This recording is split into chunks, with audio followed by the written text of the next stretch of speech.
Komunikasi terapeutik itu apa sih? Jadi, komunikasi terapeutik adalah komunikasi antara tenaga kesehatan terhadap pasien dengan tujuan untuk membangun hubungan agar proses penyembuhan semakin cepat.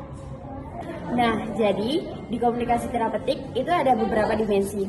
Apa aja sih dimensi tersebut? Nah, di komunikasi terapeutik ada dimensi respon. Kalau dimensi respon itu lebih gimana kita ke anggota kelompok menanggapi tindakan atau pendapat orang lain. Contohnya, Nanti kita pulang dulu main yuk. ayo aku bosan banget nih, jangan kamu nggak sih? Kita kan ada tugas. Ada tugas harus dikerjain itu. Yang kedua, ada dimensi tindakan, merujuk pada tindakan nyata yang dilakukan perawat dalam menanggapi kebutuhan pasien setelah komunikasi terjadi. Contohnya, yang pertama memberikan edukasi tentang kesehatan, yang kedua menawarkan solusi atau alternatif perawatan, yang ketiga membantu pasien secara fisik seperti membetulkan posisi tidur.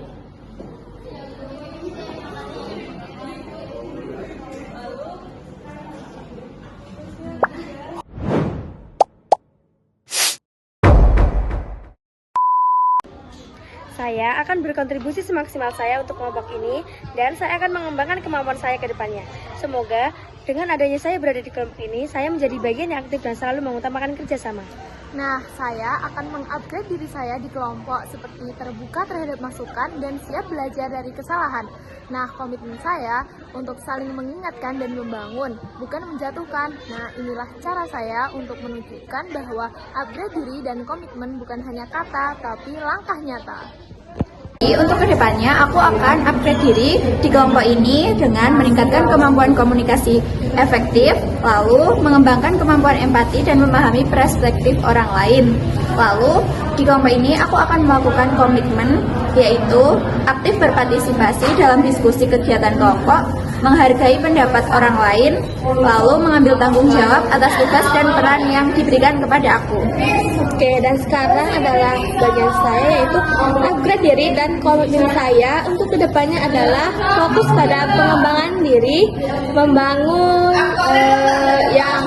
diri yang dengan efektif dan membangun lingkungan kerja yang positif. Di dalam kelompok ini, aku akan berusaha nunjukin komitmen dengan ikut aktif, kerjain bagian tugas tepat waktu, dan bantu teman kalau mereka kesulitan. Buatku, kerjasama itu penting banget. Apalagi di dunia keperawatan nanti, kita bakal kerja bareng banyak orang. Lewat proses ini, aku juga pelan-pelan belajar buat upgrade diri. Aku belajar dengerin orang lain lebih baik, berani ngasih pendapat, dan tetap tenang waktu diskusi. Semua ini menurutku ngebantu banget buat melatih komunikasi yang baik yang nantinya juga kepake pas kita harus berhadapan langsung sama pasien.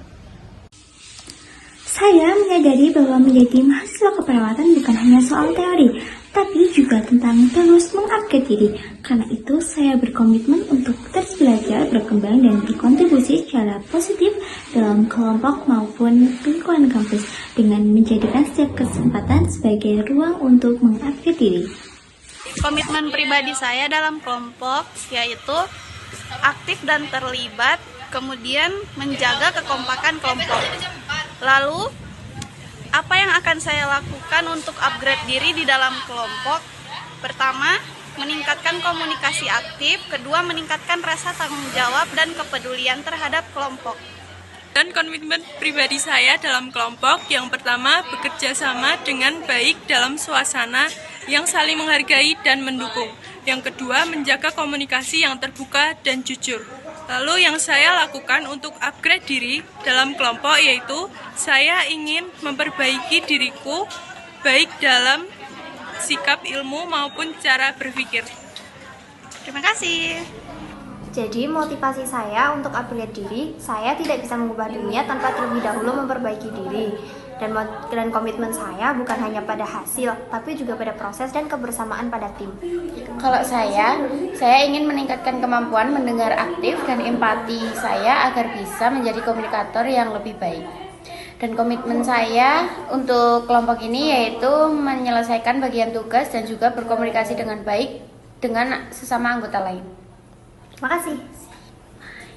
Teh yang rasa tuh berapa?